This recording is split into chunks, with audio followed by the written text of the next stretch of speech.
Akkam jirtu daawwattoota keenya kan hordofaa jirtan kun OBN INTERNATIONAL guyyaa har'aa qophii addaa qabannee dhiyaannee jirra. Qophii keenya addaa har'aatiin dhimma hidha Abbayyaa laga Abbayyaa kan Itoophiyaan ijaaraa jirtuu fi akkasumas dhimmoota filannoo Itoophiyaatti gaggeeffamuuf ture dhimma vaayirasii koronaa wal qabatuun darbuuf dhiisuu irratti marii garaagaraa miidiyaalee irrattis akka mootummaattis mari'atamaa jiru irratti akka xiinxaluu kennaniif yookaan immoo yaada isaanii akka nuu kennaniif Mahaadii Mohammad as istiidiyootti afeereen jira. Hanga xumuraatti waliin turaan afeerraa keenya.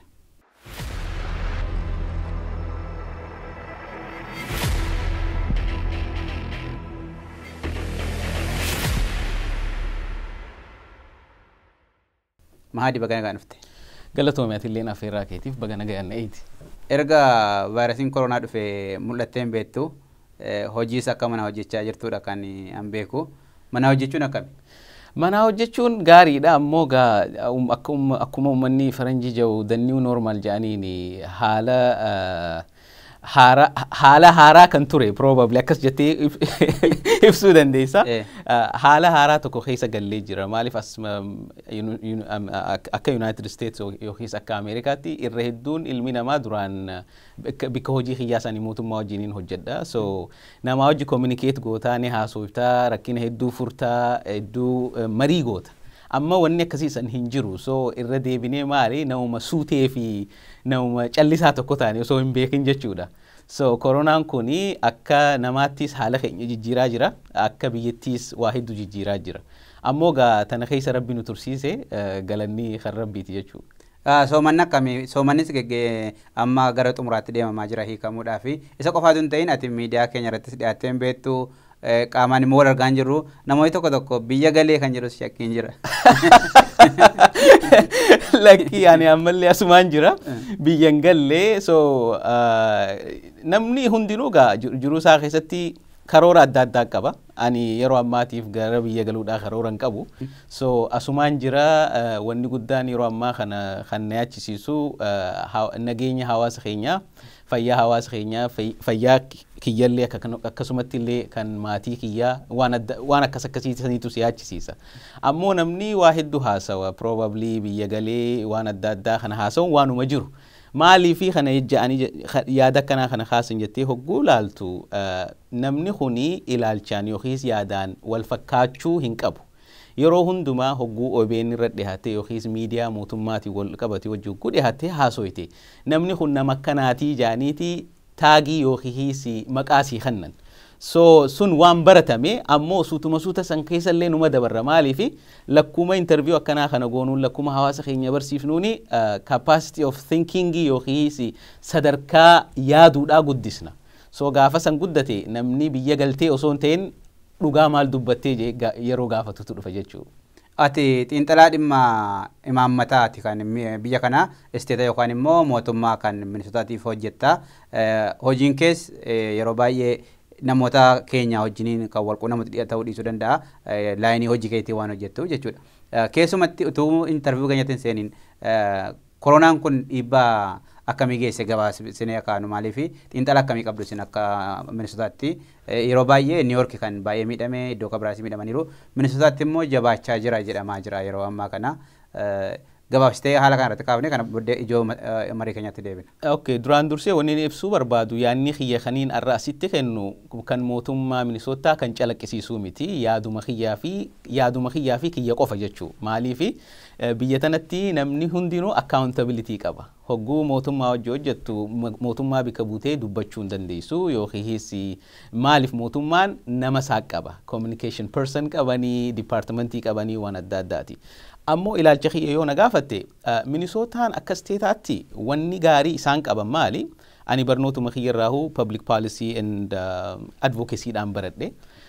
Wanni ilaaltu maali? Physical policy'n isaanii poolisiin imaammata dinagdee, poolisiin imaammata hawaasummaa, poolisiin imaammata barnootaa, poolisiin adda addaa isaanii kan isaanii kan hogguu ilaaltu namooma irratti maali? Poolisii namooma irratti hundaa'e.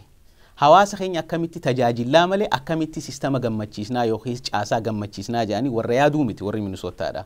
Kuni hedduu isaan gargaaru jira. Akkamiin yoo jette hogguu COVID kun dhufu duraan dursaniitti tarkaanfii adda addaa fudhatan. Warra ofiisarraa yookiis waajjirarraa hojjetu mana galchuu, mana barnootaa yeroodhaaf cufuu waan adda addaa kana tarkaanfii barbaachisu social distancing wajji wal qabatee waan akkasiisan fudhataniiti haga tokko ittisanii jiran. Ammoo rakkinni jiru amma akka steetaatti akka waliigalaatti hogguu ilaaltu namoonni dhukkuba kanaan miidhamaa jiru hedduun warra seniors yookiis manguddoota du'aaniis lakkoofsa isaanii yoo gartee yooniin probably halee waniin argee gara 725 arra gara 9 idaate probably akkasuma fakkaata. So home care keessatti yookiis nursing home keessatti waan uumame yookiis du'a lakkaawaa jiru kana. So akka Minisootaatti dinagdeen dhugaadha ni miidhama. Sochiin ilmi namaa amma karaa adda addaatiin ugguramee jira. Sochiin siyaasaatillee akkasuma maaliifi hogguu ilaaltu siyaasaan tuni is a business of communication. Siyaasaan tuni maali dalagaa walqunnamtii irratti hundoyte. Siyaasuma tanaa murtii gaggeessuudhaaf haala biyyaa akka barbaadamutti daleessisuudhaaf hojii adda addaa tana keessatti hirmaachuudhaaf walqunnamtiin ilma namaa sun jiraachuu qaba. Amma san wanni jijjiirameen maali? Teknooloojiidhaan jijjiirame. Teknooloojii like akka Zoom fayyadamuu faa, Webex faa waan adda addaa san fayyadamna hojiidhaafu jechuudha. San wanni dhiibbaan inni fidu jira maaliifi silaa waan fuuldura teessee nama tokko wal amansiiftuuf yeroo san hin argattu. Sa'aatii takka keessatti walga'iin dhumaa namuu ni bibittinnaawaa. Ammoo gaafa waliin hojjettee fuuldura waliin taa'uu turte sani eega miitingii fixxee booda yookiis walga'ii fixxee boodaas kararra deemaati wanni nani akkasii jeef akkasii jecheeti nama saniif ibsita. So opportunity san nu dhabsiisaa jira. Ammoo akka waliigalaatti wanni ilaallu Minisootaan isteetota adda addaatirraa hogguu ilaaltu sadarkaa gaariirra jirti. Akkasumatti illee reefu wanni inni ibse physical policy'n keenya yookiis economic policy'n keenya hedduu nu gargaaru jira. Maaliifi yeroo hundaahu surplusii qabna. Surplusii san gara adda addaatti akka isteetota biraa waan hin barbaachifne irratti hin baasnu. Minisootaan pay as you go. Lakkuma waa takka godhanii waa takka kafalan Minisootaa tana keessatti jechuudha. So hedduu mootummaa very reasonable rational governance'n biyya tana Minisootaa tana keessatti ni jira. Sanis isaan ni gargaara. Amma ammaasis wanni gaarii wanni eegalan maali? Talaallii kana osoo talaalliin hin dhufun dura nama kana qorachuu, dhiigasaa qorachuu waan adda addaa qormaata fayyaasan godhu irratti hedduu dalagu jiran. Amma at least guyyatti nama 5,000 ol examine yookiis qorachaa jiran. San hedduu isaan gargaaru jira. Ammaasis websaayitiin Minnesota University'dhaan uumame sani hedduu isaan gargaaru jira. Maaliifi nama kamiitu ganda kam keessatti rakkina kana qaba, eenyutu mana yaalaa jira, eenyutu ICU keessa jira, san cufa data waan akkasiisan hedduu irratti hojjetanii creative ta'anii hawaasa isaanii hedduu gargaaru jiran. Hedduu galatoomi. Gaafstee haala jiru nu ibsu keetiif hedduu galatoomi. Gara marii keenyatti gaafa deebinu gara biyyaatti deebina. Keessumatti vaayirasiin koronaa biyyatti rakkoo uumaa jira akkuma biyya kanatti rakkoo uumaa jiru. Itoophiyaatti garuu wanti adda godhu yeroo filannoon biyyaalessaa waggaa 5 gaggeeffamu kan mana maree bakka bootaatiif kan naannolee yeroo inni itti ga'e gama biraatiin mootummaan labsii hatattamaa dhimma COVID-19 baasee jira. Utuu kun jiru immoo yeroon filannoo ga'e isaaf rakkoon maanni kan jiru irratti marii paartilee yookaan immoo dhaabbilee morkattootaa wajjiniin yeroo darbe ta'anii turani. Marii sana irratti qabxiileen 4 dhiyaatee qabxii sana keessaa mootummaan amma rakkoon kun rakkoo heera mootummaatiin hiikamuudha. Heerri immoo hiikamuu qaba. Hiikamuudhaaf immoo mana maree federeeshiniiti kan dhimma kana hiiku kan jedhuun paarlaamaan biyyattii gara sanatti dabarsee jira. Mana maree federeeshiniiti kan darbuuf akka biyya kana jeejii yookaan immoo mana murtii miti rakkoon heera mootummaa gaafa ka'u kan achi murteessu akka heera Itoophiyaatti mana maree federeeshiniiti. Manni maree federeeshinii kan bakka bu'an dhufan sabab sablammoota biyyattii bakka bu'anii jiru waan ta'eef heerri biyya sanaas heera sabab sablammootaati waan jedhuuf gara sanatti dhiyeessanii jiru. Jarri immoo koree calaltuu seeraa kan jedhu qabu. Isaan amma hojiirra jiru. Torban kana akkuma hordofteetta yoo ta'e ogeeyyonni seeraa sadarkaa addunyaa jiranis biyya keessa jiranis sadarkaa yuunivarsiitii jiranis akka yaadatti kennaniif sadarkaa televezyiinii reediyootiin yeroo ibsa kennaa jirantu jira. Uummanni hubannoo gahaa akka qabaatuuf hojiilee garaagaraa hojjechaa jiru. Gama biraatiin paartileen mormitootaa yookaan immoo morkattootaa kan isaan jechaa jiran gaaffiin yookaan immoo yeroo ammaa kana Itoophiyaa keessatti kan barbaachisu marii siyaasaati. Rakkoon uumame kun marii siyaasaatiin kan furmaata argatudha malee marii yookaan immoo seera hiikuudhaan miti. Qabxiileen arfan mootummaan dhiyeesse sun fudhataman qabu yaada jedhudha kan isaanii kaasaa jiran. Tokko tokkoon itti deemuu dandeenya garuu akka waliigalaatti rakkoon amma Itoophiyaa keessatti uumame kun rakkoo heera mootummaati immoo rakkoo kan siyaasaatiin hiikamu ta'uu jechuu danda'ama.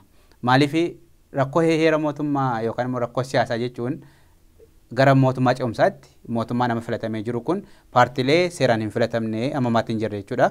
Isaaniin mariisisee akka isaan decision maker yookaan immoo gara murtootti seenanidha. Sun immoo gara mootummaa ce'umsaatti geessa. Itoophiyaan immoo waggaa lama dura ce'umsa yookaan immoo jijjiirama geggeessitee jirti. Yeroo sanatti gaaffiin sun gaafatamuu yoo gaafatame sirriidha. Yeroo kanatti garuu gaaffilee heera mootummaatu deebi'uu qabu warri jedhan jiru. Yaaduma jiru kaasuudhaaf. Ati akka keetti akka Mahaadiitti akkamitti ilaalta? Okay, gaaffii gaarii naa kaaste ammaasis gaaffiin kunis hedduu bal'ina if keessaas qaba. Ammoo ani waan takka yeroo waa'ee biyyatiyyaa haasa'u, waa'ee Itoophiyaa yookiis waa'ee Oromiyaadhaa haasa'u, waa lamaatu na dura dhufa. Waan tibbana kana keessatti uumamerraa jechuudha. Namoonni siyaasaa keenyaa kan mootummaatis haa ta'u, kan warra morkattootaas haa ta'u, waldhabbii jechaarratti yeroo isaanii hedduu balleessan. Waldhabbii jechaa jechuun akkami? Ani amma haala dhiyoo tana deemaa jiru keessatti wanniin argaa jiru maali? I am seeing two things. One is constitutional gap, the other is constitutional crisis. So constitutional gap jechuun maal jechuu? Seera mootummaa san keessatti hanqina kamiitu jiraadha. Crisis hogguu jennee ilaallu immoo balaan constitution san qunname maali jennee adda baafachuu jechuu. Amma ka warra morkitootaa kana hogguu ilaaltu constitutional crisis jedhanii wanni filatanii fi maali? Siyaasaa isaanii fi wajji akka deemuuf barbaadan. Hogguu constitutional crisis jettu yookiis balaa yookiis gaaga'ama seera mootummaa irratti uumame jettee hogguu himtu maal jechuudha? To the large public yookiis hawaasa bal'aa keessatti waa takka uumuu jirta jechuudha. Balaan dhufu jira yookiis balaan uumame ati hoo akkamitti nu gargaartaa yookiis ati hoo akkamitti qophiidha. This is like a public relation strategy. Uummata kaasuu jechuudha. Akkasi public relation strategy jechuun maal jechuudha? Strategy sabqunnamtii jechuudha. Amma ummanni morkitoota yaada kana kaasuudhaan maal fayyadamanii jettee hogguu ilaaltu haala qabataman which is in existing reality wanni jijjiiran hin jiru. Maaliifin akkana siin jaaseete? Mormitoonni yookiis morkattoonni kun isaan kun paartii meeqa? Probably party dhibbaa fi wayi. Okay, sanilleen akka hanqinatti hin fudhatin diversity of thought yookiis diversity of political like spectrum jaanii namni fudhachuu danda'e. Dhugaan jiru immoo akkam seete? Paartiin shanilleen yoo biyya san keessa jiraate paartoliin sani yaadaan wal bira dhufuu ni danda'anii. Wal gargaaranii ceehumsa barbaadamu san biyya san gargaaraa gara ceehumsa barbaadnu sanitti nu geessuu danda'anii jettee hogguu ilaaltu.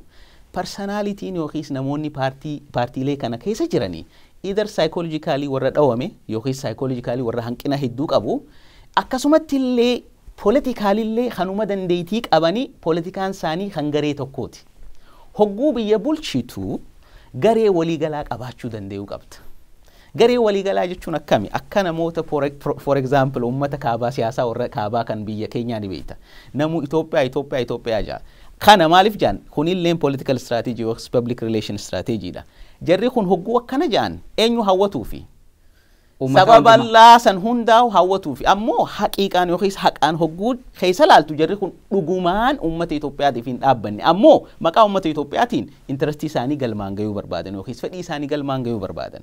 So akka waliigalaatti warrummaan mormituu kun hogguu akkanatti walitti qabdee isaan kana laaltu hundinuu akka timaatimitti yookiis akka dinnichaatti dinnicha yookiis timaatim haa fakkaatan malee akka timaatimitti ulaagaa timaatimii yookiis dandeetii maaligaa akkam jenna seeti ulaagaa timaatimii warra guutuu miti. Maaliif timaatimii kun timaatimii kan ta'uu danda'u hogguu ati timaatimii kana dheedhiidhaan nyaachuu dandeessu kan dhukkuba sitti hin finne yookiis kan nyaata keessatti illee buufattee nyaata ahooyitee yookiis daleedee kan itti nyaatu jechuudha.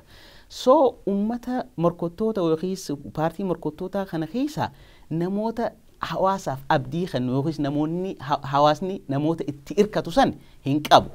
Maaliif akkaan sinjeessan garee lama. Gareen tokko garee tokkodhaaf dhaabbatee kan deemu kan biraan immoo ammas intarestii adda addaa qaban ifuma keessattuu jechuudha. So karaa kanaan constitutional yaada constitutional crisis yookiis political solution jedhusani gama tokkoon ni dhaabbate yookiis is unrealistic karaa fuuldura isaan deemsisuu hin danda'u. Kan biraan immoo maali amma gara constitutional gaappii kana hogguu fudhannu mootummaanis gama tokkoon hanqina qaba. Amma eega covid dhufe kun eega rakkinni covid dhufe kana labsii muudamaa tokko dabarsanii turan. Labsii muudamaa sanii social distancing labsuu yookiis namni akka walirraa fagaatee jiraatu manni barnootaa akka hin banamne manni qunnamtii namaa kana at least restrict godhuu yookiis haga tokkoon hanqisuudhaaf waan san labsan. Hogguu karoora akkanaa kana qabaatan filannoonis dhufaa jiranii beekan. Filannoo dhufaa jiru kana at least publikii kana sammuudhaan qopheessuu hawaasa kana sammuudhaan qopheessuutu irra ture. Akkam jechuudha. Nuti amma biitii teenya tun rakkina akkanaa kana keessa jirti. Rakkina dinagdeetu jira, rakkina siyaasaatitu jira. Sababa koronaa kanaan rakkina siyaasaatitu dhufa. Rakkina siyaasaa san keessaa filannoon tokko hawaasni akkamitti psychologically waan saniif qophaa'a. Maaliif amma discussion kun uumamuu dandeessete? Garee morkitootaatitu hedduu dhaga'ee markati. Yaada constitutional crisis jedhuudhaan jechuudha. Kanaaf jecha hawaasni ni muudamee ni cinqame. Mootummaanis maal godhuu eegale? Eega wanni kun dhufe at least gara seeraatiin hawaasa kanallee barsiisaa morkettoota kanallee adabsiisuudhaaf mariin seeraa yookiis mariin constitutional discussionii kun uumamuu qabaa yaada jiru irraa dhufe. Democratic wise waan gaarii hawaasni ni bara. Ammoo rakkin hogguu ati the end result yookiis bu'aa xumuraa san hogguu laaltu hawaasa kana sirraa qoqqoodamu hawaasa kana ni tokkichoomsaa jettee hogguu yaaddu ani silaa filannoon kiyya kata'uu qabu. Gaafuma labsii muudamaa san eegalanii marii siyaasaa hawaasa bal'aa wajji morkottoota wajji miti hawaasa bal'aa wajji gaggeessisu miidiyaadhaan hawaasa kana barsiisu maaltu Ameerikaa tana keessa deemaa jira filannoodhaan wal qabatee Ameerikaan filannoo cancel gooteetu jira filannoo democratic primary election dhaabbatee jira biyyoota adda addaa muuxannoon akkam jira miidiyaadhaan dura hawaasa kana barsiifta. Sanbooda eega hawaasni yeroo booda uummata siyaasaatii wajjin yookiis morkottoota wajjin haasoyita. Haalli jiru akkana. Isinii kun rakkina akkanaa kana qabdan rakkina kanaan dura ibsa jechuudha. Akkanaan biyya tana hin ceesifnu amma akka yaada keenyaatti karoora at least kan ji'a 7 yookiis kan ji'a 12 lafa kaawwannee duraan dursee karoora kana irratti haa xiyyeeffannu. Isinillee nu gargaara. Corona kana haga tokko haga yoo barbadeessine deebineeti waa'ee electiona kana haasoyinaa yookiis electiona kana gaggeessuu yookiis filannoo kana gaggeessuu dandeenyaa jaanii istiraatiijii tokko silaa lafa jiraate hedduu isaan fayyada jechuudha. Ammoo faayidaan yookiis bu'aan amma dhihootan argame at least namni beekaan tokko lammiin barataas haa ta'u kan hin barannees haa ta'u seerri mootummaadhaa maali? Uummanni beektoota seera kana akkamitti ibsaa? Morkottoonni akkamitti seera kana ilaalaa jiranii mootummaan seera kana akkamitti ilaalaa jira waan jedhusan hubannoo guddaa kanneen jira. Sani faayidaan jiru.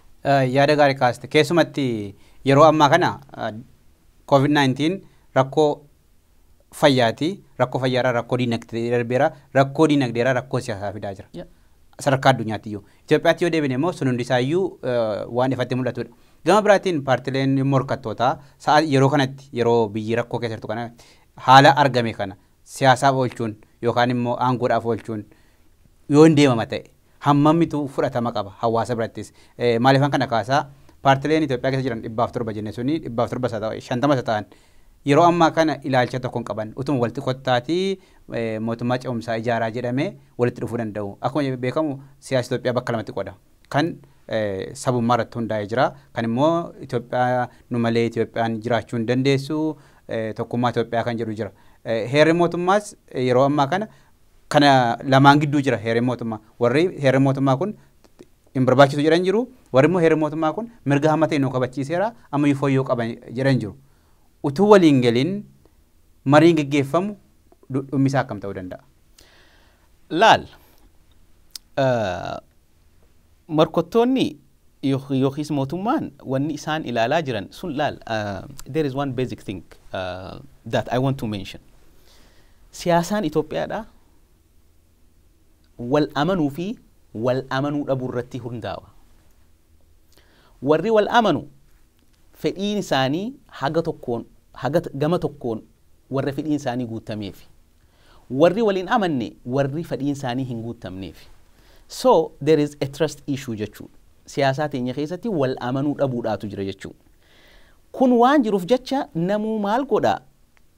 Herreega aangoo itti argatu halkanii guyyaa yaada.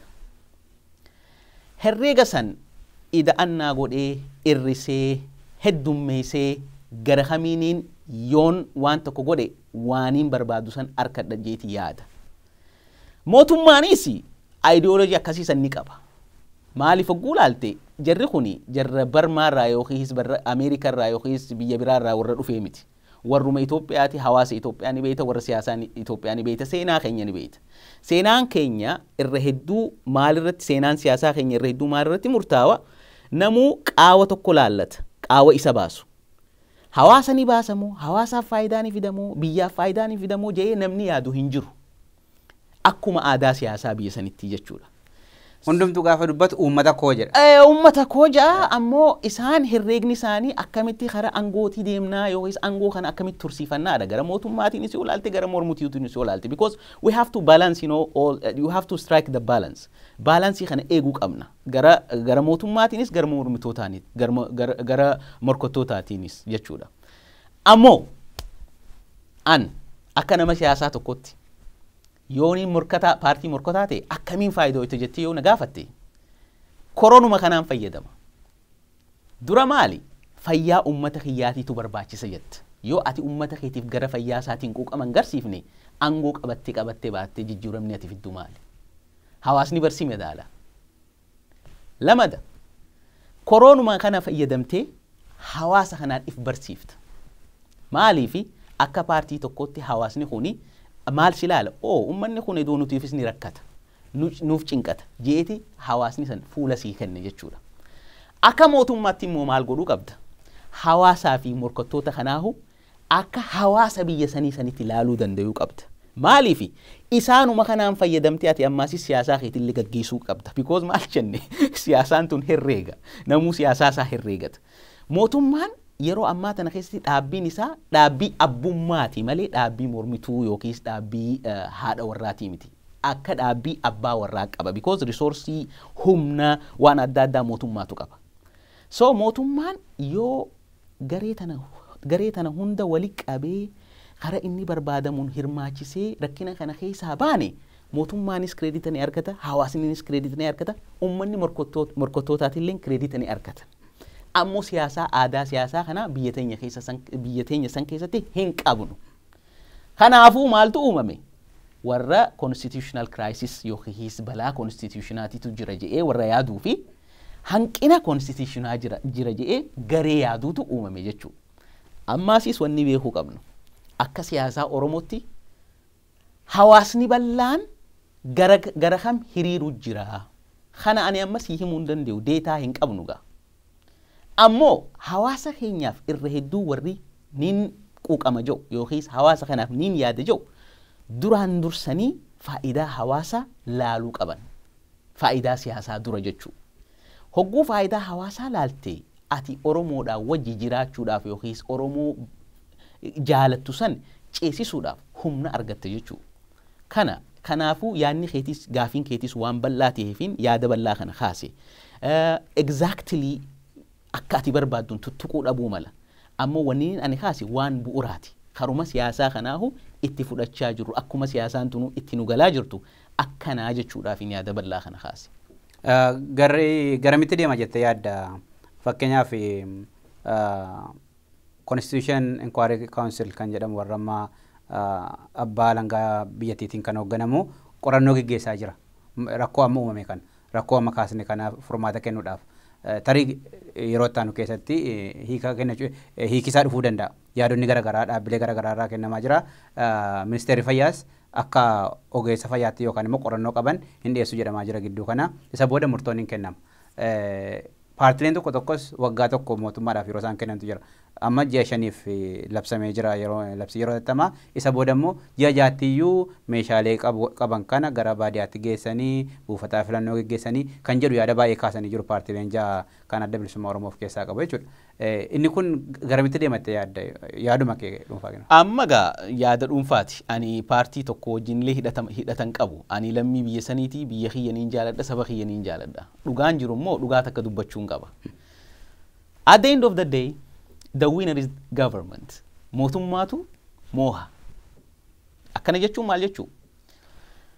Hogguu garee lamaan tokko uumamte garee balaa seera mootummaatiitu jira fi garee hanqina seera mootummaatiitu jira jedhu kana hogguu madaaltu.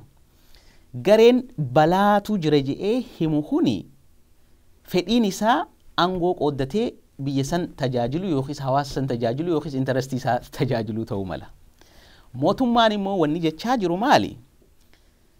Mootummaan tokko duruyyees ta'ee masluufas ta'ee badaas ta'ee hanga humnaa fi seerri isa deeggaretti wanti eegalame galmaan gayuu qabaa jedheeti yaada. This is very logical thinking. Maal jechuudha? Mootummaa dargii fudhadhu akka fakkeenyaatti. Mootummaa dargii eenyutu jaalata? Namni isa jaalatu hin jiru. Biyya keessaas jee biyya alaatti irraas jee. Mootummaa dimokiraatawaa miti. Ammoo maqaa Itoophiyaatiin maal godhaa ture? Mallatteessaa ture, liqaa argachaa ture, lola labsaa ture, waa hedduu godhaa ture. So maali hogguu state governance yookiis state machinery kana laaltu namuma karaa beekuutu tilmaamallee si tolcha. Kanaafuu mootummaan amma jiru kuni jaalatamees jibbamees hanga rakkina koronaa yookiis rakkina fayyaa kana keessa baanuutti biyya san numa bulcha. Maaliif state machinery of harkaa qaba, biyyaas ni beeka, haalas ni beeka, waa hundaas ni beeka. Jarri mormitootaa yoo aangoo qabatan isaan kunuu wal baruuf waggaatu isaan irraa fudhatamu, waggaa lamatu isaan irraa fudhatamu, sisteemaa wajji wal fudhachuudhaafu akkami hogguu jettee ilaaltu san I can tell you yeroo ammaa tana keessatti mootummaan karaa inni barbaaduun yookiis karaa hawaasa ni fayyada jedhuun karaa deemee yookiis hiikaa konstituushinaa hiikaa seera mootummaa san eegaluun isaa faayidaa guddaa isaaf kenna. Maaliifi kaampiin yookiis constitutional crisisitu jira jedhee yaadu yookiis namoonni yookiis paartiileen balaa constitutionaati jira jedhee yaadu isaan nama meeqa jettee yoo ilaalte diaspora intellectuals and some few people in the country. Warra diaspora jiruu fi namoota muraasa biyya keessa jiruutu yaada kana deeggara. Irra bal'aan warri beekumsa seeraa qabu barsiistoonni biyya san keessa jiru yaada mootummaa kana bitachaa jiran. Diasporaan ala jirus yaada mootummaa kana bitachaa jira. So akkaan ilaalee argutti karaan karuma mootummaan jeesaniititu fuuldura deema jeetii yaada. Galatoom kanasuma irratti xumurra. Kabraa dhimma hidha laga Abbayyaati. Hidhi laga Abbayyaa rakkoo baay'ee qaba. Waggaa 10 waggaa jaakee xumurama kan jedhame waggaa 10 itti deeme mootummaan darbe rakkoolee garaagaraa duubattan biseera kan jedhu mootummaan ammaa kun hin himata. Isa qofaatu hin ta'in akkuma ta'ee ji'a 2 booda ji'a waqtii gannaa kanatti bishaan guutuun jalqabaa kan jedhu Itoophiyaan murteessiteetti deemaa jirti akka mootummaatti. Gama biraatiin immoo mootummaan Ijipti marii kanaan dura lallaafisaa ture amma immoo jabaatee gama dippiloomaasiitiin yoo cimes gama humnaatiin tarkaanfii fudhadha kan jedhutti deemaatti jira. Kana gochuudhaaf biyyoota gaanfa Afrikaa warra akka Sudaan fa'aa yaada isaanii jijjiirsuudhaaf yeroo itti deemaa jirutu jira. Gama biraatiin baankiin addunyaatii fi mootummaa Ameerikaatiin mariin gaggeeffamaa ture. Haala ittiin bishaan guutuu hin danda'amu gama teeknika isaatiin mariin gaggeeffamaa ture iddaan citee jira. Maaliif mootummaan Ameerikaas gara Ijipti goree agreementii yookaan waliigaltee mallatteessu kan jedhu sanada ofii isaaniitti qopheessanii Itoophiyaadhaan mallatteessennaan kun birmadummaa biyyaa dabarsanii kennu kan jedhuudhaan mallatteessuu dhiisaniiru. Haala kana furmaata kan ta'uu danda'u. Itoophiyaan already murteessiteetti qabeenya iseetti baafteetti qabeenya tokkoon lammiilee Itoophiyaati hojjetaa yoo taate sirraa citaa boondii kan bitate uummata Itoophiyaa guutummaadha waan ta'eef haalli kun waan duubatti deebi'uun fakkaatu. Siyaasii laga Abbayyaa irra jiru maal ta'a jettee yaadda? Siyaasaan laga Abbayyaa suni nuti naannoo keenyatti laga mormor jennaan because dictionary Sheikh Muhammad Rashadiitu akkasi. So siyaasaan Abbayyaa kun hogguu laalte siyaasaa hedduu walxaxaa fi rakkina bu'uuraa qaba. Amma laal gaafa hidha Abbayyaa kana ijaaruu eegalle yeroo birraa Arabaati. Yeroo Ijiptiin rakkina keessa turte jechuudha. Achiin booda hanga Ijipti tasgabbooytuu mootummaan Hawaatiin jaani nuwaa EPRDF hin jiru because mootummaan Hawaati mootummaa TPLF jechuudha rakkina guddaa uume. Yeroo san itti hin fayyadamne. Yeroo san irra fayyadamurra maal godhan? GDP biyyaa saamurratti yeroo isaanii dabarsan. Biyya saamuu wal saamuu. Ammaasis Itoophiyaanis tiraanziishina guddaa keessa turte. Tiraanziishina Mallas Zeenaawi irraa gara Haayila Maariyaamitti jechuudha. Haayila Maariyaam boodaas fincila diddaa maalii ummata protestii Oromoo protestiitu eegale. San booda biyyattiin akkuma waliigalaatti jechuudha maashiraniinis ni goggoge sosso'ullee hin dandeenye. Faayinaansii ishuu waan adda addaa jechuudha. So nuti carraan balleessine hedduu akka biyyaatti jechuudha. Sila carraa sanatti fayyadamanii saffisaan ijaaruu kan irra ture gara malaammaltummaatti seenanii hojiin sun akka laafu ta'e. Waa hedduu balleessan. Waan hedduu nama gaabbisiisu san. Okay, san dabarre dubbiin akka Oromoon jiru killee laga ceete jaa. Killee laga ceete deebiteen fuutu. So akkas taani. San booda immoo Ijiptiis Itoophiyaanis rakkina san keessaa bahanii amma hogguu Prime Minister Abiy gara aangootti dhufu. Abiy istiraatiijii hedduu gaarii tokko mootummaa Ijiptiif hime. Maal jeen? Hidhaan kuni probably waggaa 10 illee ni fudhata. So akka yaadamu sanitti yookiis akka isin sodaattan sanitti wanni tahaa jiru hin jiru jeetti hime. Ammoo waggaa 2 keessatti jijjiirama guddaa fide. Hogguu Ijiptoonni waan kana laalan argani hedduu rifatan. Kanaaf jecha wanni dura isaan godhan maali? Biyya san keessatti rakkinatu jira, rakkina siyaasaa. Biyya rakkina san hafarsinee akkamitti mootummaa Itoophiyaa kana nagaa dhabsiisnaa, biyyattii san nagaa dhabsiisnaa jedhanii haga tokko hojjetan. Hojjetanis mootummaan Itoophiyaa wanni gaariidhaa maali? Mootummaan amma jiru dhageettii addunyaatis ni qaba. Security'n ollaatis, security'n Awurooppaatis, security'n jechuun humni tikaa kan Awurooppaatis, kan addunyaatis mootummaa kanaa waliin dalaga. Maaliifi Itoophiyaa tanas ni barbaadan, Itoophiyaanis isaan kana ni barbaaddi. Kanaan durallee ibsinee jirra. So odeeffannoo gaarii argachuu eegale. Waa'ee Ijipt, waa'ee waan biyya keessa deemu san hunda jechuudha. Hogguu sanis to'annaa jala oolche. Mootummaan Ijipt amma istiraatiijii akkamii eegale jechuudha. Eegaa kun carraa lamaan kun yookiis carraan duraa nagaya biyya sanii booreessu lammada gara security'tiin yookiis nagaya biyya sanii booreessu yookiis kan biraa immoo mormitoota akka isaan barbaadanitti remote controlliin waa hunda godhu sanis hin danda'amne. Kan sadeessaa maal ta'e Sudaan taate. Sudaan mootummaa laafaadha. Muhammad Hamduk yoo jettee probably isaan amma akka Araboonni yaadanitti yasaarii jaaniin which is a leftist jechuu. Socialistii mootummaa socialistii jaaniiti ummatni Ijiptii yookiis ummanni siyaasaa kan Ijipt mootummaa kana yaama. Mootummaan kuni mootummaa siviiliiti. Militarii of harkaan qabu akka Abiy Ahmaditti jechuu. Laafina isaa kana arganiiti maal godhan? Namoota militarii kan mootummaa san keessa jiru karaa adda addaatiin maallaqa itti kennuudhaan isaan kana jechuu bololchuu eegalan jechuu. Kun maal fide ilaalchi Suudaan duraan qabaachaa turte yookiis ejjennoon Suudaan qabaachaa turte laaffachaa dhufe jechuudha. Amma gaa Itoophiyaan waan takka filachuu danda'u qabdi. Duraanis Suudaan irratti irkatteetii miti kan waan kana gaggeessaa turte. Uummata fi irratti irkatteeti kan waan kana gaggeessaa turte. Tokko. Lamada Ijipti jechuun akka mootummaatti mootummaa Itoophiyaadhaan yookiis uummata Itoophiyaan ni lola jettee yoo kan murteessitu taate koostii isiin qabtuutu jira. Geopolitical cost qabdi dura. Geopolitical cost jechuun lola kana Qaahiraa yookiis Kaayiroo teessee gaggeessuu hin dandeessu. At least lafa barbaaddi. Lafa barbaaduudhaaf gatii isiin kafaltuutu jira. Suudaaniif haa ta'u, Suudaan kibbaatiif haa ta'u, Keeniyaadhaaf haa ta'u, Somaaliyaadhaaf haa ta'u. Yeroo ammaa tana mootummaan Ijipt gatii san kafaluu ni danda'a jettee hogguu laaltu gatii san kafaluu hin danda'u. Ammoo waan takka godhuu qaba. Wanni inni godhu qabu maali? Gatii kanallee dadhabnu aangoorra turuudhaaf hawaasa kana gurmeessuudhaaf dirqama lola Itoophiyaa irratti labsuu qabnaa jaanii murteessuu malan. Because politics jechuun is a power grab. Siyaasaa jechuun akkamitti aangoo butannaadha. LCC'n yoo kana kan fayyadamu ta'e I don't know, maybe yoo Itoophiyaa lolaan kan moo'u ta'e probably biyya isaa tursiifachuu danda'a. Yoommoo Itoophiyaan wal lolee lola san dhabe Ijiptiin illee ni dhabamti. Maaliif geopolitiksii naannoo sanii Israa'el yeroo ammaa tana wanni ilaalaa jirtu gammoojjii Siinaay kana irratti projektii qabdi.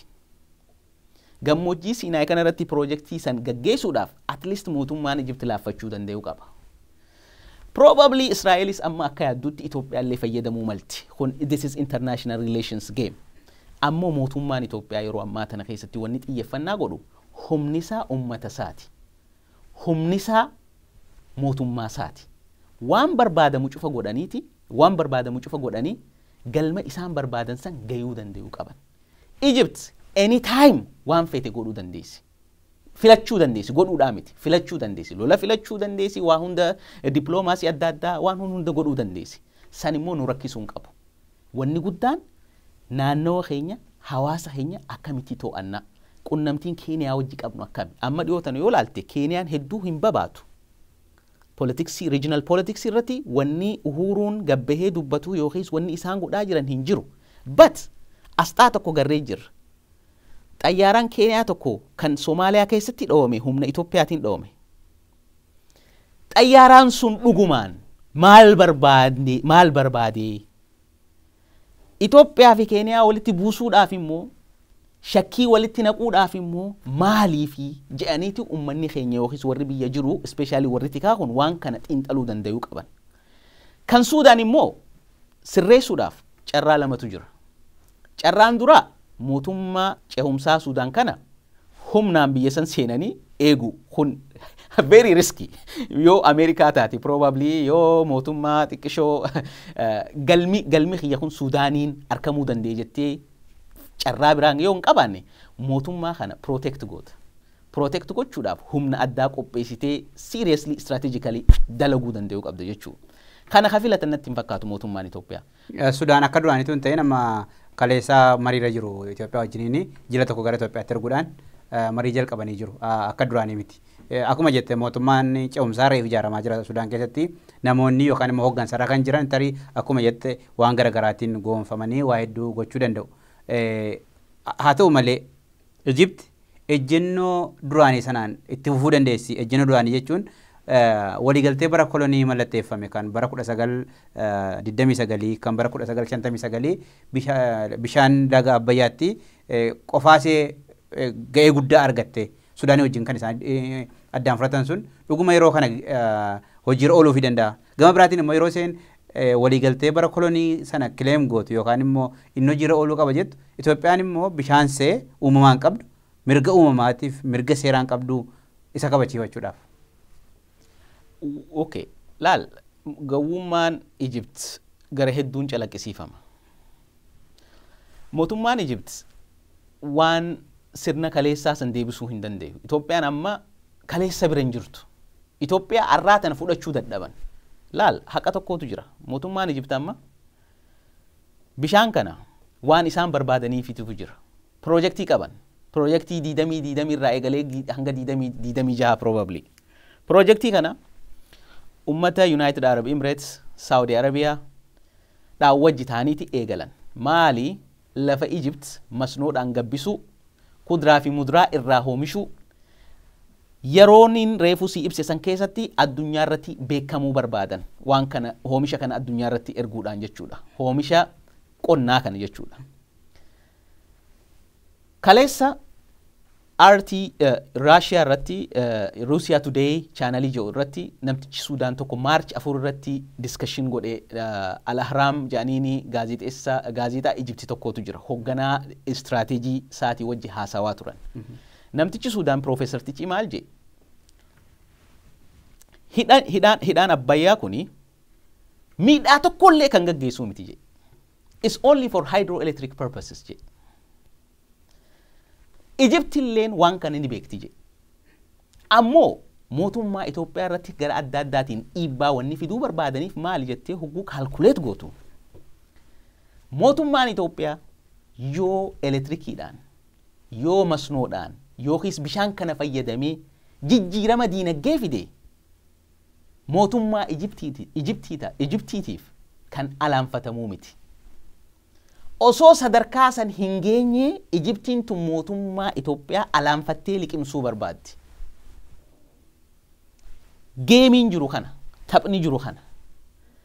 Kanaaf jecha ummata Egyptii kana hogguu amma marii addunyaa irratti hogguu takka United States wajji mari'achuu qabnaa, hogguu takka waan adda biyya adda addaatii wajji mari'achuu qabnaa jedhanii hogguu dhukkee kaasan kana namoonni biyya keenyaa yookiis mootummaa biyya keenyaa waan kana seriously fudhachuu qabu. Wanni seriously fudhachuu qabu hojii hidha Abbayyaatii fi hojii tikasaa cimsuu irratti seriously waan negotiate hin godhamne waan san irratti hojjechuu qaban. Gara biraatiin Itoophiyaan carraan isiin qabdu maali hanga irraatiillee maaliif diplomaatonni keenya I don't know karaan isan itti yaadan yookiis foreign policy keenya karaan inni itti yaadu hedduu nama rakkisa. Maaliif Afrikaa tana akka siitumsan godhuu danda'uu qabda. Especially West Africa, North Africa irratti. West Africa Prime Minister Abiy dhiyootana Guinea Conakry deemensa biyya lama deemee hedduu simannaa gaarii tokko argatee ture achirra. Isaanuma san fayyadamee West Africa kana of jalatti galchuu danda'uu qaban. North illee Algeria wajji relationship gaarii qabna. Moroccoon yeroo ammaa tana Egyptii fi ummata Arabaa yookiis United Arab Emirates yookiis Saudi Arabiyaati wajjiin relationshipin isaanii shakkii keessa galee jira. So Itoophiyaan carraa kana fayyadamtee namoota afaan Arabaa dubbatu diplomaatota ciccimaa naannoo san ergattee ummata kana amansiisuu danda'uu qabdi. Gara Eastii fi Lakes region hogguu laallu Paul Kagameetu jira. East Lakes region wanni jennu maali? Gaanfa Afrikaa Blue Nile areaati wal qabatee hanga Congo Kinshasaatti deema. Paul Kagame naannoo san irratti hedduu nama beekamu pirezidaantii Rwanda jechuudha. Namticha san akka gaariitti itti fayyadamuu danda'uu qabna. Gara ammaasis Eastiidhaa hogguu dhufti. Amma Eertiraa wajji relationship gaarii qabna. Jibuutiin amma rakkina jijjiirama Asmaraadhaa wajji dhufe kanaa wajji wal qabatee mufannaa adda addaa keessa galaa jirti. Jibuutii tanaafillee wabii adda addaa kennuutu barbaachisa. Wabii nagayaa, wabii adda addaa. Keessaafuu Oromoon akka sabaatti jechuudha. Dhiheenya Somaalee wajjin qabu kana yeroo ammaa tana itti fayyadamuu danda'uu qaba. Ummata kana amansiisuu qaba. Amma wanni hedduu siyaachisiisuu fi hedduu yeroo tokko tokkollee nama rakkisu maali? Namoota siyaasaa keenyaa laali. Yeroo hundumaa aangoorra haasawan. Akkuma bilisummaan tun dubbii bakka miiliyan yiirsii taate dubbii dhuma hin qabneetti. Okay, sangaggeessa. But at least ammoo waan adda addaa kana keessatti hirmaadha. Nama Oromoo ta'ee waa'ee hidha Abbaay cinqatee ka dubbatu gartee warri kaabaa ammoo waan kanarratti hirmaate akka waan saanii ta'etti dhaadheessa. Ummata faranjii wajji haasawa waan adda addaa kana godha. Kanaaf jecha namni Oromoo specially yeroo ammaa tana biyya bulchuu jirra. Namni Oromoo namni siyaasaa mormituu keessaa isaa ta'u markottoota keessaa isaa ta'u nama fedhee haa ta'u waan kanarratti hirmaatanii addunyaadhaaf if gorsiisuu qaban. Maaliif at the end of the day hidha Abbaay kana eenyutu jaare hogguu jette qotee bulaa Oromootiitu jaare. taaksiin irra hedduun qotee bulaa Oromootirraa guurama. Oromoon utubaa biyya saniiti, hundee biyya saniiti. Wanni amma nutti hanqachaa jiru saayikooloojii biyyoolessummaa san fiduu hin dandeenye. Maaliif namuu miidhaa adda addaa qabaami. Arrallee taa'ee qabiilsummaa hawwuutu jira. Arrallee taa'ee mootummaan kun sirrii miti kajee falmuutu jira. Kun hundinuu badiidha jechuudha miti. Haqa. But at least immoo waa'ee biyyoolessaa keessatti hirmaadhu. Dinagdee irraa haasawi. Hawaasummaa irraa haasawi. Wanni niin chaaptara kana keessa galee wanti Oromoodhaa hedduu waan na yaachisiisuuf. Waan gaarii kaasee irratti Egypt istiraatejii sadii qabattee akka deemaa jirtu miidiyaalee irratti miidiyaa isaanii irratti himaa turan. Jalqaba dippiloomaasiidha. Waggoota dheeraadhaaf Itoophiyaan akka laga Abbayyaa irratti waan hojjenneef kan isaan gochaa turan dippiloomaasii namoota sadarkaa addunyaatti qaban irraa akka liqan arganneedha. Liqan argannu yoo ta'e immoo maaliin hojjenna kan jedhu akka Itoophiyaan gara sanatti yookaan immoo xiinsammuu sana akka isheen hin qabaanneef hojii garaagaraa hojjechaa turan. Itoophiyaan kutattee ofuma kooti qabeenya kootiin ijaarsa kanatti ufattee gaafa jalqabdu immoo imaamata sadii qabu turan. Tokkoffaa gama dippiloomaasiitiin akka dhaabsisuudhaaf hojjechuu, gama lammaffaatiin paartilee mormitoota Itoophiyaa keessa jiran itti fayyadamanii biyya sana keessatti akka misoomni kun hin geggeeffamne gochuu, inni sadaffaan tarkaanfii humnaa fudhachuu kan jedhu kallattiidha yeroo sanatti tiiviidhaan dabarsantu jira. Sana keessaa Itoophiyaa miidha jedhamee kan yaadamu kan mormitoota Itoophiyaa keessa jiran itti fayyadamuuti. Maaliif imaamati Itoophiyaa yeroo tokko maal jedhee barreessaa miidhaan biyya tokko kan ga'uu danda'u keessi yoo saaxilame yookaan immoo internal vulnerability yoo jiraate qaamni biyya keetii ala birmadummaa kee irratti dhiibbaa uumu yoo keessa kee galee mormitoota yookaan immoo qaama tokkotti fayyadame rakkoo guddaa uuma. Biyyoota Arabaa kaasaa turres rakkoon biyyoota sana keessatti akkasitiin wal qabatee deeme sun rakkoo keessaa duwwaa hin ta'in rakkoo alaa dhufeedha. Itoophiyaan rakkoo keessaa sana akkamittiin qabattee hundumtiyyuu ilaalcha tokko akka qabaatuuf ispeeshaalii hidha laga Abbayyaa jechuun akkuma jedhu qonnaan bulaa Oromoo amma dukkana keessa jiru gara ifaatti kan baasudha. Faabrikaa achi keessatti ijaaramaa jiran waa hundumaa gara teekinooloojiitti deemna kan jedhamu humna wanti guddaa waan ta'eef humni hin jiru taanaan teekinooloojiin jedhamus saayinsiin hundumtiyyuu bakka barbaadame ga'uu hin danda'u waan ta'eef sana akkamittiin qabattee tokkummaan dhaabachuu dandeesseetti. Laal waa hedduutu dalagamuu qaba. Especially communication strategy kan mootummaadha hogguu waa'ee hidha Abbaay kanarratti hojjetamuu barbaadamu. Garee filachuun qabu. Nama hundaa'u akka lammiitti haasa'isuu danda'u qaba. Kaisaafuu uummata markottoota kana walii qabee haala jiru kana akka gaariitti isaaniif ibsuu qaba. Ammoo maal seeti siyaasaan tun hedduu yeroo tokko nama dhibdi. Namni tokko galma ofii qabaame galma sabaa galma biyyaa osoo hin ta'in galma ofii qaba. Namoota akkasiisan uummanni biyya alaa yookiin humni biyya alaa itti fayyadamuu ni danda'a. Waan san dhaabsisuu hin dandeessu. Gara itti dhaabsisuu dandeessu maali? Tika kee cimsachuu qofaani. There is no doubt. San irratti akka gaariitti hojjetamuu qaba. Ammoo national consensus fiduudhaaf hidha Abbayyaa kanarratti amma for example naannoo Tigraayitti rakkina guddaadhaatu nu qunnamuu jira. Ammoo rakkina san oh my god khara ajaa'ibsiisuuni mootummaa kun furu jira. Akkamiin yoo jette paartii Huwaatsanuu gara lamatti qoodamanii jiran amma yeroo ammaa tana keessatti. Gara paartii badhaadhinaa keessa warri galus heddummaachaa dhufu jira. Fincilli hawaasummaatiis karaa adda addaatiin uumamu jira biyya san keessatti. Silaa mootummaan akkuma yaadame sanitti humnaan uummata san irratti bobba'e dargaggeessuma saniitu deebi'ee mootummaa irratti fuula garagala. San waan hin taaneef hedduu rabbii galatoonfachuu barbaanna. Maaliif naannoon san naannoo hedduu barbaachisaadha Itoophiyaadhaaf illee jechuudha. Akka biyyaatti jechuudha. Kanaan dabree ammaasis wanni hojjetame maali mootummaa Eertiraa wajjin hariiroo cimsachuun san hedduu mootummaa kana gargaaru jira. Amma istiraatiijikaalii maali duraan wanni nama yaachisiisaa jiru laal wanta kol dhoysuun qabnu.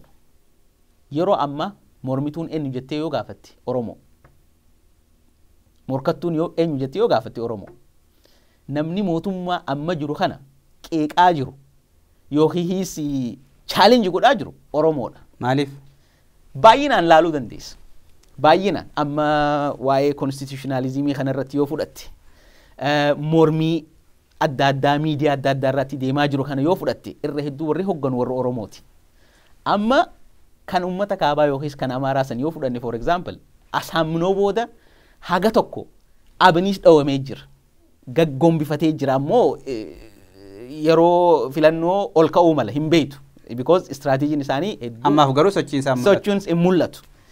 Kanaaf jecha gara Tigraayiinis fincilli jiraatus kan akka Oromoo san nama sodaachisuu miti. Because mootummaa eenyutu jijjiire jettee yoo yaadde dargaggeessa Oromootiitiif jijjiire. Irra heddumminaan hirmaachuudhaan jechuudha. Kan Tigraay sanii akka Oromootti wanni nama hiyyaachisiseef maali? Gareen tokko kan isaanii kan dargaggeessaa jijjiirama amma jiru kanatti kan amanu baay'achaa dhufu jira. Dargaggeessi naannoo sanii yaadaan jijjiirame jechuun istiraatiijikaalii mootummaa biyya saniitiif bu'aa guddaadha. So waan kana cufa hogguu agoolabnu yookiis waan kana cufa hogguu waliif finnu Itoophiyaadhaaf nageenyi keessaa yookiis walta'iinsi keessaa jiraachuun abbaayiif qofa osoo hin ta'in siyaasuma waliigalaatiifuu hedduu barbaachisaadha. Maaliif yeroon kun yeroo koroonaati. Amma yoo laalte yeroo ammaa tana keessatti yoo naannoonni tokko beelawe yookiis beelaa keessa gale rakkina keessa gale naannoonni sun hin fincilu. Waa hedduutu dhufu jira. Kanaaf jecha haga dandeemeen rakkina biyyaa san abbaayiif jecha yookiis hidha abbaayiif jecha yookiis hidha mormoriif jecha osoo hin tahine akkuma nageenya biyyattiitiif akkuma nageenya waliigalaatiifuu wal dhagayanii waliin hojjechuun hedduu barbaachisaadha. Wanni biraa ammaasiis wanni beekuu qabnu yoo mootummaan kun kufe yookiis yoo mootummaan kun jijjiirame mormituun biyya bulchuu hin dandeessu. Because waanuma mootummaan kun kufuuni mormituun illee kufti.